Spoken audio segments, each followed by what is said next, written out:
প্রিয় শিক্ষার্থীবৃন্দ, আশা করি তোমরা সকলেই ভালো আছো। তোমাদেরকে পবিত্র ঈদের শুভেচ্ছা। ঈদ মুবারক।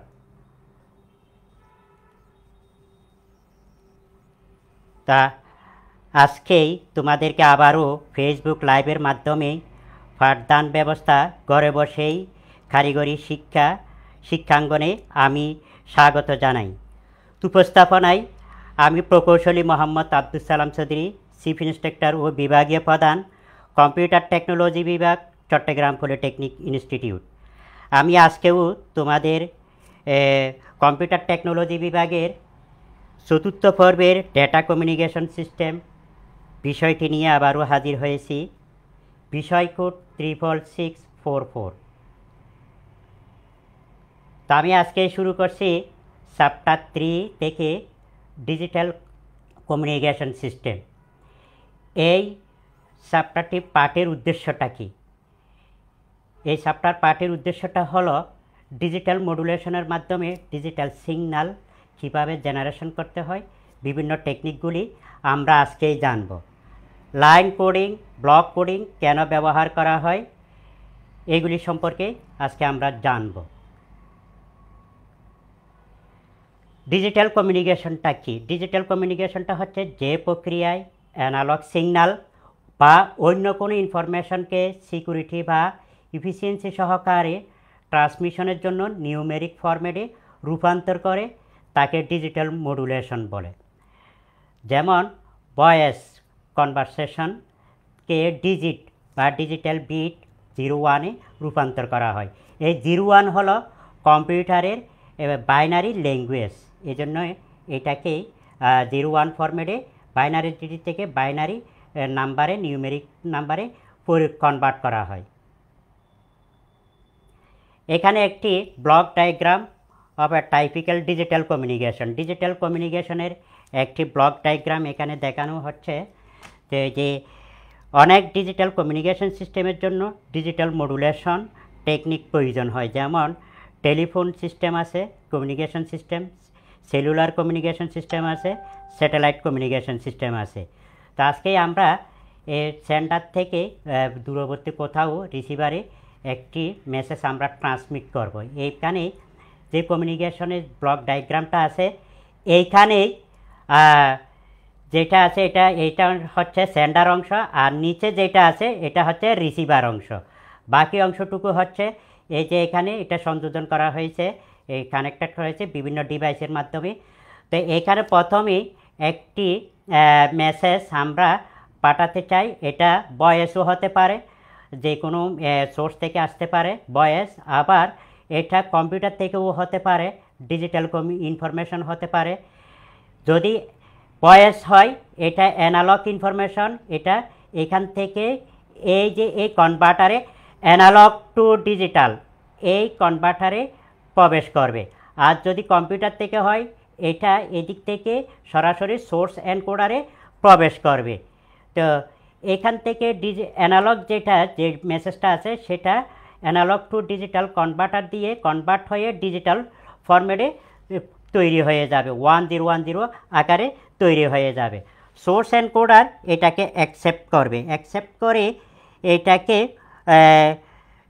এনকোড করবে, এনকোড করে এনক্রিপশনে পাঠিয়ে দেয়। তো এনকোড করার সময় অনেক সময় দেখা যায় সিগন্যালের প্রয়োজন অতিরিক্ত ট্রান্সমিশন স্পিড থাকলে তা কমে যায়, এবং এই অবস্থায় সিস্টেমের প্রয়োজনীয় ব্যান্ডউইথও কিছুটা কমে যায়। তো এনক্রিপশনে করে কি, যাতে মেসেজটি অন্য কোনো আনঅথরাইজ পারসন ক্ষতি করতে না পারে অথবা এটাকে দেখতে না পারে, তার জন্য এটাকে এনক্রিপ্টেড করা হয়। তো এনক্রিপ্টেড করে এটাকে চ্যানেল এনকোডারে পাঠিয়ে দেওয়া হয়। চ্যানেল এনকোডার এটাকে সিগন্যালটিকে করে কি, সিগন্যালটিকে মিডিয়া উপযোগী রূপান্তর করে, কনভার্ট করেই মডুলেটরে পাঠিয়ে দেয়। মডুলেটরটা জিনিসটা কি? মডুলেটর আর এদিকে আছে একটা ডিমডুলেটর। এই জিনিসটা আমরা গত ক্লাসেও আমরা পড়েছি। মডুলেটরের কাজটা হলো আমরা যে মেসেজটা পাঠাই অর্থাৎ সিগন্যালটা, অর্থাৎ মডুলেটিং সিগন্যাল, এটা যেটা পাঠানো হয় সেটা হচ্ছে মডুলেটিং সিগন্যাল। এটা অনেকটা লো ফ্রিকোয়েন্সির হয়ে থাকে। এই লো ফ্রিকোয়েন্সির সিগন্যালটিকে দূরবর্তী অন্য কোথাও পাঠাতে গেলে তাহলে এটাকে একটি হাই ফ্রিকোয়েন্সির ক্যারিয়ার ওয়েভ যোগ করতে হয়, যোগ করে মডুলেটেড সিগন্যাল সেটা করে এই মডুলেটরে। এই মডুলেটেড যে সিগন্যালটা সেটাকেই এই ট্রান্সমিটার অ্যান্টেনাতে পাঠিয়ে দেওয়া হয়। ট্রান্সমিটার অ্যান্টেনাটাকে রিসিভ করে এটাতে চ্যানেল মিডিয়াতে পাঠিয়ে দেওয়া হয়। চ্যানেল মিডিয়াটা ওয়্যারলেসও হতে পারে, ওয়্যারও হতে পারে, কেবলের মাধ্যমেও হতে পারে। চ্যানেল করে কি এদিক থেকে এখান থেকে এসে রিসিভার অ্যান্টেনা, সেন্ডারের রিসিভার অ্যান্টেনা এটাকে রিসিভ করে এখানে আছে ডিমডুলেটর আছে। ডিমডুলেটরের কাজটা হলো সিগন্যালের সাথেই এই যে মডুলেটিং যে সিগন্যালটা আছে, মডুলেটিং সিগন্যালটার সাথে এখানে ক্যারিয়ার যে ওয়েভটা যোগ করা হয়েছে সেটাকে বাদ দিয়ে মডুলেটিং সিগন্যালটাকে রিট্রাইভ করা হয় মডুলেটেড সিগন্যাল থেকে। সেটাকেই আবার চ্যানেল ডিকোডারে পাঠিয়ে দেওয়া হয়। চ্যানেল ডিকোডার এই সিগন্যালটিকে রিসিভ করে। এই চ্যানেল ডিকোডারে রিসিভ করার সময় যদি এরর পাওয়া যায় তাহলে, আর যদি অনাকাঙ্ক্ষিত কোনো নয়েসের কারণে যদি সিগন্যালটি যথাযথভাবে এখানে এসে না পৌঁছায় তাহলে এররটিকে ডিটেক্ট করা হয় এবং ডিটেক্ট করে মূল সিগন্যালটাকে আবার পাঠানোর জন্য রিকোয়েস্ট পাঠিয়ে দেওয়া হয়। আবার এদিক থেকে পুনরায় সিগন্যালটাকে আগের মতো করে আবার এদিক থেকে এখানে চলে আসে। তো এখান থেকে আবার চ্যানেল এনকোডার এটাকে ডিক্রিপশনে দেওয়া হয়। ডিক্রিপশন করে কি এইটাতে যে নিরাপত্তা দেওয়া হয়েছে ওইটা বাদ দিয়ে মূল সিগন্যালটাকে সোর্স ডিকোডারে দিয়ে দেওয়া হয়। সোর্স ডিকোডার এটাকে এই সিগন্যালটি যদি কম্পিউটারের যদি ডিজিটাল হয় তাহলে কম্পিউটারের মাধ্যমে ডিজিটাল ফরম্যাটে রূপান্তর করবে।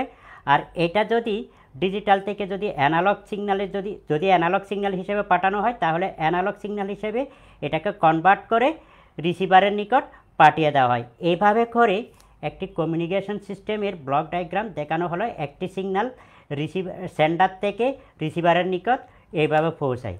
নেক্সট, তো kinds of digital to digital conversion 3 প্রকার। একটা হলো লাইন কোডিং, আর একটা হলো ব্লক কোডিং, আর একটা হলো স্ক্রাম্বলিং। তো এখানে লাইন কোডিংকে আরও কয়েকটা ভাগে ভাগ করা হয়েছে: polar, unipolar, bipolar, multilevel, multi transition. তারপর পোলারকে 3 ভাগে ভাগ করা হয়েছে: এনআরজেড, তারপর আরজেড, তারপর হচ্ছে বাইফেজ। এটাকে 3 ভাগে ভাগ করা হয়েছে। তো এখান থেকে এটাকেই আবার এনআরজেড যেটা আছে এটাকে আবার 2 ভাগে ভাগ করা হয়েছে। তারপরে যে বাইপোলার আছে, বাইফেজ আছে, বাইফেজকে 2 ভাগে ভাগ করা হয়েছে। এনআরজেড এল আছে, এনআরজেড আই আছে। আমি এখানে দেখালাম না, আমরা এটা পরবর্তীতেই দেখব। এরপরে আসি আমি আজকে এখানেই লাইন কোডিংয়ের পোলার, এনআরজেড, আরজেড, বাইফেজ, ব্লক কোডিং এই কয়টা নিয়ে আলোচনা করব। তো এখানে সময়ের স্বল্পতার জন্য বাকিগুলো নিয়ে হয়তো আলোচনা করা সম্ভব হবে না। নেক্সট, তো এখানেই লাইন কোডিংটা কি? লাইন কোডিংটা হচ্ছে ডিজিটাল ডাটাকে ডিজিটাল সিগন্যালে রূপান্তরের প্রক্রিয়াটি লাইন কোডিং বলে। তো লাইন কোডিংটা অর্থাৎ ডিজিটাল ডাটাকে প্রথমেই 0101 বিটে রূপান্তর করা হয়। রূপান্তর করে ডিকোডার করে কি এটাকে মিডিয়ার এই যে চ্যানেলের অনুসারে সিগন্যাল জেনারেট করে চ্যানেলের মাধ্যমে পাঠিয়ে দেওয়া হয়। ডিকোডার এটাকে রিসিভ করে আবার 0101 ফরম্যাটে এটা রূপান্তর করে এটা রিসিভারের নিকট পাঠিয়ে দেওয়া হয়। নেক্সট, তো এখানেই এই যে পোলারের 2টি ভাগ বললাম। পোলারের 2টি ভাগ এনআরজেড নন রিটার্ন 0 এল লেভেল ওয়াইজ, আরেকটা আছে এনআরজেড আই অর্থাৎ ইনভার্স। তো এখানে আমি দেখাচ্ছি, একটা গ্রাফ নিয়েছি, এটা গ্রাফ আঁকছি। এইখানেই এটা এনআরজেড এল লেভেল ওয়াইজ। তো এটাকেই এনআরজেড লেভেল ওয়াইজ সিগন্যালটি আঁকার জন্য আমি একটি গ্রাফ এখানে নিয়েছি। গ্রাফটিকে এই যে এখানে আছে এইটা পজিটিভ আর এটা 0, এখানে সাম্য অবস্থা, আর এটা হলো নেগেটিভ প্রান্ত। এদিকে প্রান্ত আর এটা হলো নেগেটিভ প্রান্ত। তো উপরের দিকে এটা হচ্ছে অ্যাম্প্লিটিউড আর এদিকে হচ্ছে টাইম, এই অংশটা। তো এই গ্রাফটা আঁকার জন্য আমরা কিছু ডাটা নেব, বিট। এইখানে আমাদের 8টা বিট আছে, 8টা বিটকে আমি সিগন্যাল আঁকার জন্য সমান, গ্রাফটিকে সমান 8টি সেগমেন্টে ভাগ করেছি। তো 8টি সেগমেন্টে ভাগ করেছিলাম। এখানে যেখানে 0 পাওয়া যাবে এই সিগন্যাল আঁকার সময় এটা হবে হাই, এখানে হবে হাই। আর যদি 1 পাওয়া যায় এটা হবে লো, এই নেগেটিভ প্রান্ত। হাই মানে এই যে পজিটিভ প্রান্তে, আর লো মানে নেগেটিভ প্রান্তে। তো যে এইদিকে আবারও 0 আছে, 0 মানে হাই, আবার 0 আছে, তা কন্টিনিউয়াসলি এটা চলতেই থাকবে। এই যে আবারও হাই, আবার এদিকে আছে 1, এটার জন্য যে লো, আবারও এই যে 1, আবার লো, আবারও 1, আবার লো, আবার 0, হাই। তো এখানে এইগুলিকে আমরা ব্লক করে দেব, এইভাবে করে আমরা এগুলি ব্লক করে দেব। ব্লক করে দিলে আমার এখানে এন আর জেড লেভেল ওয়াইজ, অর্থাৎ এল আছে। এটা কিভাবে ওয়েব ড্র করতে হয় আমি এখানে দেখালাম। এইভাবে করে একটি ওয়েব তৈরি করতে হয়। তে এন আর জেড লেভেল ওয়াইজ এই পদ্ধতিতে কোনো এক জায়গা থেকে, সেন্ডার থেকে রিসিভারের নিকট কোনো একটি ডাটাকে এইভাবে সিগন্যাল তৈরি করে সেন্ড করতে হয়। এরপরে আসি নন রিটার্ন জিরো ইনভার্সন। তো এখানে দেখি, এখানেও আমরা আগের মতো করে এইখানে আমি একটা গ্রাফ ড্র করতেছি। গ্রাফটার এদিকে আছে অ্যাম্প্লিটিউড উপরের দিকে, আর এদিকে আছে টাইম। এটা হলো পজিটিভ প্রান্ত আর এটিকে নেগেটিভ প্রান্ত, এদিকে আছে মাঝখানে 0। তো এখানেও আমরা কিছু ডাটা নেব আগের মতো করে। 8টা বিটের একটি ডাটা আমি নিয়েছি। 8টা বিটের জন্য আমি গ্রাফটিকে সমান 8টা ভাগে ভাগ করলাম। ভাগ করার পরেই এটার কনসেপ্টটা কীরকম, আমরা যে কোনো জায়গা থেকেই আমরা উপর থেকেও শুরু করতে পারি, নিচের থেকেও এই যে শুরু করতে পারি। এখানে হলো 0 ফেলে নো চেঞ্জ, আর 1 ফেলে 0 ফেলে নো চেঞ্জ, কোনো চেঞ্জ হবে না। এটা জিনিসটা কি আমরা পরবর্তীতেই আমরা বুঝব। তো 1 ফেলে এটা চেঞ্জ হবে। 1 ফেলে যদি 1 পাওয়া যায়, 1 যদি এখানে যদি 1 আছে, 1 ফেলেই আগে দেখতে হবে আগের সিগন্যালটা হাই না লো, আগের সিগন্যালটা দেখতে হবে। আগের সিগন্যালটা ইচ্ছা করলে এখানে 0 হোক 1 হোক, আমি পজিটিভ প্রান্ত থেকেও শুরু করতে পারি, আবার এদিকে নেগেটিভ প্রান্ত থেকেও শুরু করতে পারি নর্মালি। তারপরে পরবর্তীতে যদি 1 পাওয়া যায় তাহলে এটা কি করতে হবে, আগের বিটটা এটা চেঞ্জ হবে। এটা 1 পাওয়া গেলে 0 চেঞ্জ হবে। তো আগের বিটটা দেখতে হবে, আগের সিগন্যালটা ওয়েবটা দেখতে হবে। আগের ওয়েবটা পজিটিভ থেকে শুরু হয়েছে, পজিটিভ থেকে যদি শুরু হয় তাহলে এটা হবে, যেহেতু 1 এটা হবে নেগেটিভ। তাহলে এইখানে পাওয়া গেছে 0 মানে নো চেঞ্জ, কোনো চেঞ্জ হবে না, অর্থাৎ আগের সিগন্যাল যেরকম ছিল পরেরটাও সেই রকম থাকবে। এরপরে আবারও 0, আবারও যদি 0 পাওয়া যায় নো চেঞ্জ, তাহলে আগেরটা কীরকম, আগেরটা হলো লো অর্থাৎ নেগেটিভ প্রান্তে, তাহলে আবারও নেগেটিভ। এবার এইখানে 1 পাওয়া গেছে, 1 পাওয়া গেলে চেঞ্জ হবে, আগেরটা দেখতে হবে। আগেরটা আছে কি, আগেরটা হলো লো, তাহলে এদিকে হবে চেঞ্জ হবে হাই। তো এখন আবার এখানে দেখতে হবে যে আবার 1 পাওয়া গেছে, 1 পাওয়া গেলে আগেরটা দেখতে হবে। আগেরটা হলো হাই, হাই হলে এদিকে হবে লো, এদিকে হবে লো। আবারও 1 পাওয়া গেছে, 1 পাওয়া গেলে আগের সিগন্যালটা দেখতে হবে, আগের ওয়েবটা হলো লো, তাহলে এটা হবে হাই। এরপরে আছে 0 থাকলে আমরা বলেছি নো চেঞ্জ, কোনো চেঞ্জ হবে না। তো এইগুলোকে আমরা ব্লক করে দেব, এই ব্লক করে দিলাম। এইভাবে করে এন আর জেড ইনভার্সন এই পদ্ধতিতে সেন্ডার থেকে রিসিভারে যদি কোনো ডাটা আমরা ট্রান্সমিট করতে চাই তাহলে এইভাবে করে সিগন্যালটিকে ড্র করতে হয়। এই পদ্ধতিতে এনআরজেড ইনভার্সনের এই পদ্ধতিতে সেন্ডার থেকে রিসিভারে একটি সিগন্যাল এই যে ড্র করে আমি এখানে দেখালাম। নেক্সট এখানে আছে পোলার আরজেড। পোলার আরজেড রিটার্ন 0। তো পোলার আরজেডের জন্য আমি বরাবরের মতো আবারও একটা গ্রাফ নিয়েছি। তো গ্রাফটাকে আমি এই যে পাঠানোর জন্য যে গ্রাফের এই যে উপরের যে অংশটুকু আছে এটা হলো পজিটিভ প্রান্ত আর এটা হলো নেগেটিভ প্রান্ত, আর এটা 0 অবস্থায় আছে, এটা হলো 0 আর এটি দিকে হলো টাইম। তো এইখানে পোলার আরজেড রিটার্ন 0তেই পাঠানোর জন্য আমি আবারও ওই যে এখানে 8টা বিটের বিট নিয়েছি। 8টা বিটের জন্য আমি এটাকে সমান 8টা সেগমেন্টে ভাগ করলাম। ভাগ করার পরেই এটিকেই আমরা কীভাবে করব, এইটাকে যদি আমরা পাঠাতে চাই, সিগন্যাল ড্র করতে চাই, যেইখানে 0 পাওয়া যাবে, যেইখানে 0 পাওয়া যাবে সেখানে উল্টা জেটের মতো আমরা সিগন্যাল ড্র করব, উল্টা জেটের মতো, উল্টা জেট। তো কীভাবে সেটা আমরা দেখাই তাও আবার নেগেটিভ সাইডে এই যে উল্টা জেট, এই উল্টা জেটের মতো আমরা এখানে একটা ওয়েব ড্র করলাম। আর যদি 1 পাওয়া যায় পজিটিভ সাইডে জেডের মতো করে আমি এখানে লিখে দিয়েছি। 1 হলে জেড আর এই যে 0 হলে উল্টা জেড নেগেটিভ প্রান্ত, আর 1 হলে জেড পজিটিভ প্রান্ত। যেহেতু এখানে 1 পাওয়া গেছে এটা জেড আকৃতির ওয়েবটা হবে, তবে পজিটিভ প্রান্ত।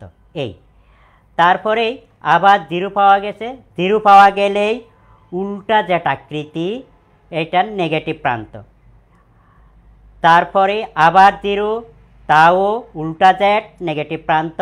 আবার 1 পাওয়া গেছে, এই কন্ডিশন অনুসারে আবার এই যে পজিটিভ প্রান্তে জেড আকৃতি, আবার 1, তারপরও জেড আকৃতি, উল্টা জেড, এইখানেও জেড আকৃতি।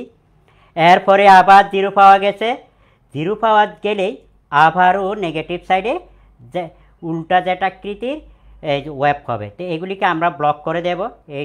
এই যে সবগুলি ব্লক করে দিয়েছি।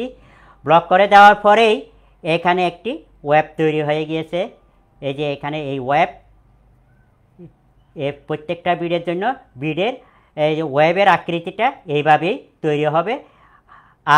আর জেডের জন্য রিটার্ন 0, আর জেডের জন্য এইভাবে করে ওয়েবটা তৈরি হবে। তো যে সেন্ডার থেকে যদি কোনো মেসেজকে যদি আমরা পাঠাতে চাই, সেই মেসেজটিকে সিগন্যালে পরিণত হবে। সিগন্যালে পরিণত হতে গেলে কনভার্ট হলে এইভাবে করে সিগন্যালটি তৈরি হবে, এইভাবে করে সিগন্যালটি যায় রিসিভারের নিকট। তো এখানে কিভাবে আমি দেখালাম পোলার আরজেড পদ্ধতিতে সিগন্যাল কিভাবে তৈরি করতে হয়। এরপরে আছে বাইফেজ ম্যানচেস্টার, ডিফারেন্সিয়াল ম্যানচেস্টার। তো বাইফেজটাকেই এখানেও আমি আবারও এই যে 6টা বিট নিয়েছি।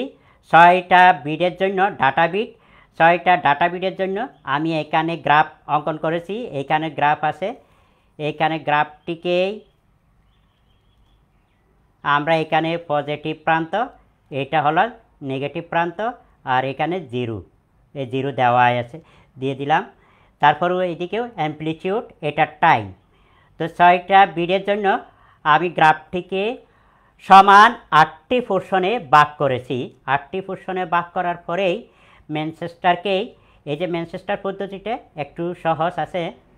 এখানে যখন 0 পাওয়া যাবে, 0 পাওয়া গেলে জেড আকৃতির ওয়েব হবে, কিন্তু অর্ধেক অংশ পজিটিভ, অর্ধেক অংশ নেগেটিভ।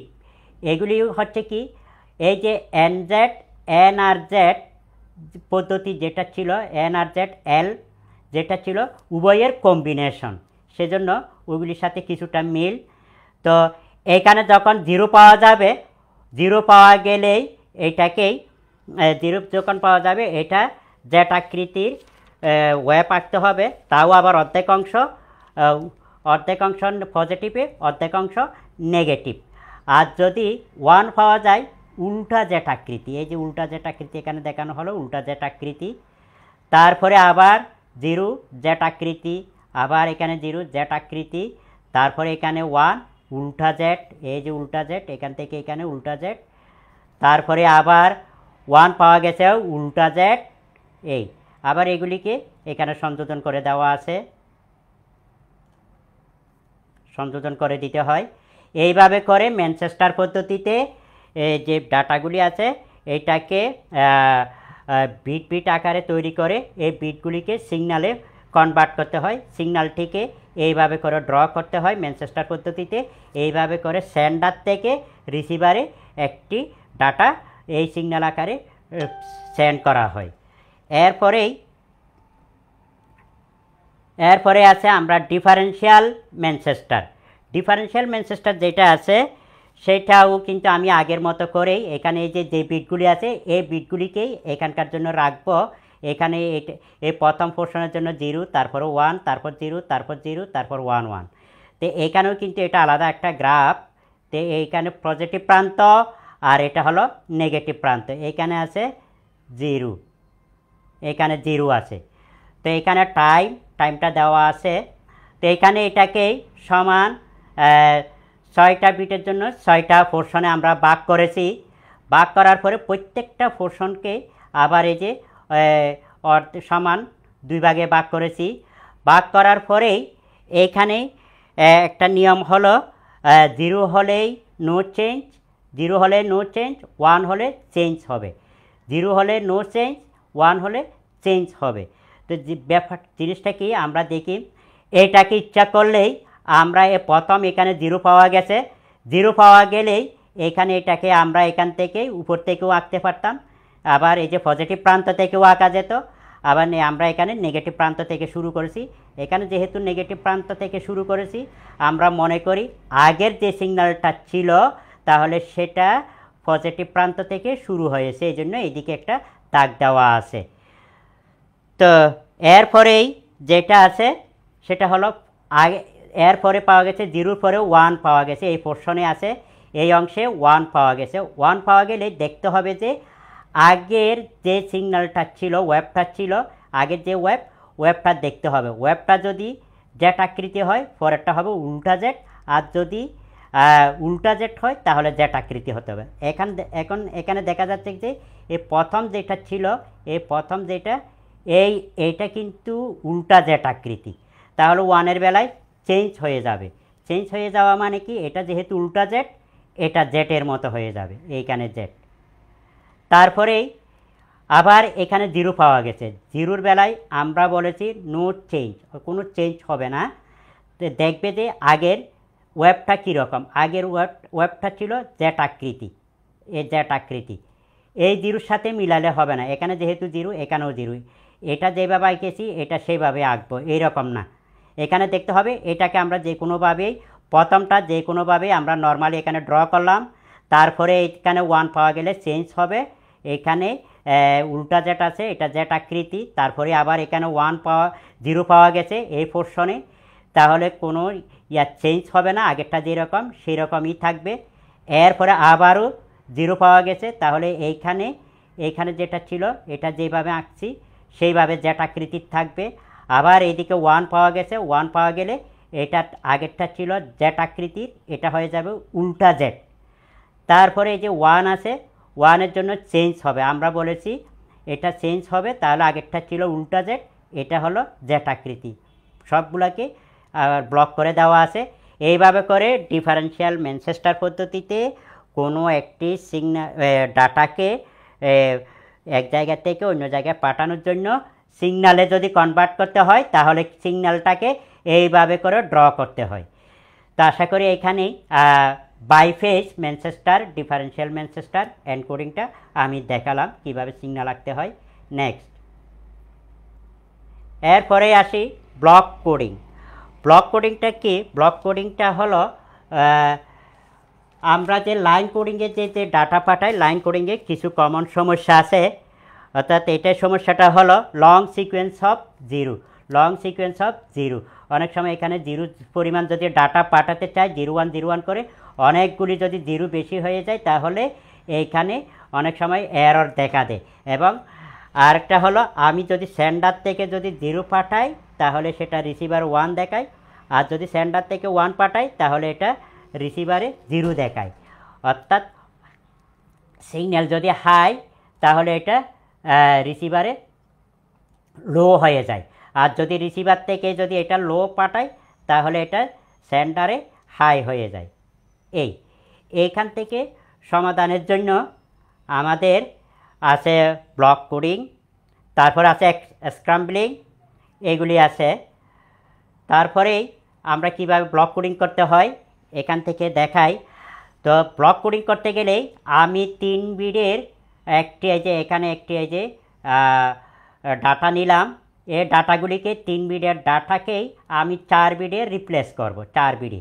তো ব্লক কোডিং করার সময় 3 বিটকে 4 বিটে রিপ্লেস করে পাঠাতে হয়। তো এটাকে যদি আমরা করতে চাই তাহলে প্রথমে ডিভিশন করতে হবে। ডিভিশন করতে গেলে ডান দিক থেকে 3টা করে বিট আলাদা করে নেব। এই যে এখানে দেখাচ্ছি ডান দিক থেকে, তারপরে যে 3টা নিলাম, তারপরে এখান থেকে 3টা নিতে গেলাম, এখানে আছে 2টা, এর আগেই একটা 0 বসিয়ে দিয়ে আমি 3টা করলাম। এর আগে যদি 0 বসিয়ে দিই মানের কোনো পরিবর্তন হবে না। এইভাবে করে আমরা 3টা করে আমরা বিট আলাদা ব্লক করে নিলাম। এরপরে আসি ডিভিশন পদ্ধতি শেষ, ম্যাপিং। ম্যাপিংয়ের জন্য আমাদের এখানে আছে এই যে ম্যাপিং টেবিলের জন্য আমরা এখানে আগে দেখাই, আমার এখানে 4 বিট এবং 3 বিটের একটা ম্যাপিং টেবিল তৈরি করতে হবে। তো 4 বিটের জন্য আমি এখানে 4টা কলাম নিলাম, 4টা কলাম 16টা রো, আর 3 বিটের জন্য 3টা কলাম, যে 8টা রো এখানে তৈরি করলাম। তো এখানে আমি এখানে দেখাই প্রথমে এই যে 4 বিটের যে ম্যাপিং টেবিলটা আছে, এইখানে ডান দিক থেকে প্রথম কলামে প্রথমে 0, একটা 0, একটা 1, একটা 0, একটা 1। ফরের ডান দিক থেকে ফরের কলামে 2টি 0, 2টি 1, 2টি 0, 2টি 1, 2টি 0, আবার 2-এর দ্বিগুণ 4টা 0, 4টা 1, আবার 8টা 0, 8টা 1। এভাবে করে পরবর্তীতে যদি আরও থাকে তাহলে আমাদেরকে দেখতে হবে যে 16টা 0, 16টা 1। তো এইভাবে করে আমি 3 বিটের টেবিলটাও এখানে তৈরি করলাম। এখন আমরা দেখি কিভাবে ম্যাপিংটা রিপ্লেস করতে হবে কোন বিটকে কোন বিট দিয়ে। এখানে কিন্তু কিছু ক্রাইটেরিয়া দেওয়া আছে, কন্ডিশন দেওয়া আছে। এখানে বলতেছে ম্যাপ টেবিল থেকে প্রথমে যেখানে যে 1 0 0 1 1 আছে সেটা রিজার্ভ, লেখা আছে is reserve not use for mapping. ম্যাপিংয়ের জন্য 1 0 0 এটা ব্যবহার করা যাবে না, তো এটাকে ব্যবহার করা যাবে না। তারপরে আবার লেখা আছে যে বিটগুলি 0 দিয়ে শুরু হয়েছে, এখানে এই বিটগুলি কিন্তু 0 দিয়ে শুরু করা, এই বিটগুলি কিন্তু আবার রিপ্লেস করতে হবে, যেখানে এই যে এই টেবিলের 1 দিয়ে যেগুলি শুরু, এই 1 দিয়ে শুরু করতে হবে। তো এখানে আমরা দেখি এরপরেই এটা ব্যবহার করা যাবে না এই টেবিল থেকে। তারপরে এটা যেখানে 3টা 0 আছে সেটাও ব্যবহার করা যাবে না, এখানেও 3টা পরপর 3টা 0 আছে, এটাও ব্যবহার করা যাবে না। তাহলে এখানে আসি আমরা রিপ্লেস করি। এই 0 0-র জন্য প্রথমেই আমি এখান থেকে এই যে এখানে 1 1 1 0 0 1 আছে, 1টা নিলাম। এরপরেই আবার 0 0 1 আছে, 1 1-এর জন্য আমি 1 0 1 0 নিলাম। তারপরে আবার 1 0 1 0 আছে, তার জন্য 1 1 0 0 নিলাম। তারপরে আছে 0 1 1 আছে, এটার জন্য 1 1 0 নিলাম। এরপরেই কারণ এগুলিকে এই যে এখানে 0 যেহেতু আছে এগুলির জন্য এগুলিকে এখান থেকে নিতে হবে, এখানে যেগুলি 1 দিয়ে শুরু এগুলি থেকে নিতে হবে। এরপরেই আছে 1 0 0 আছে, সেটাকে 0 0 1-এ রিপ্লেস করলাম।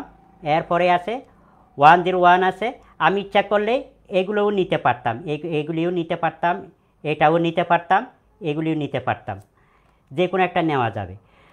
তো 1 1 0-র জন্য 0 0 1 0 নিলাম, আর তারপর 3টা 0-র জন্য এই ম্যাপিং টেবিল থেকে 4টা 1কে নিলাম। এইভাবে করে আমরা রিপ্লেস করলাম। এবার আসছি এখানে যে 3টা 0 আছে, এই 3টা 0-র জন্য এখানে দেখি এই যে 4টা 1 নিলাম, এই যে এখানে আছে, এই যে এখানে এই যে, হ্যাঁ।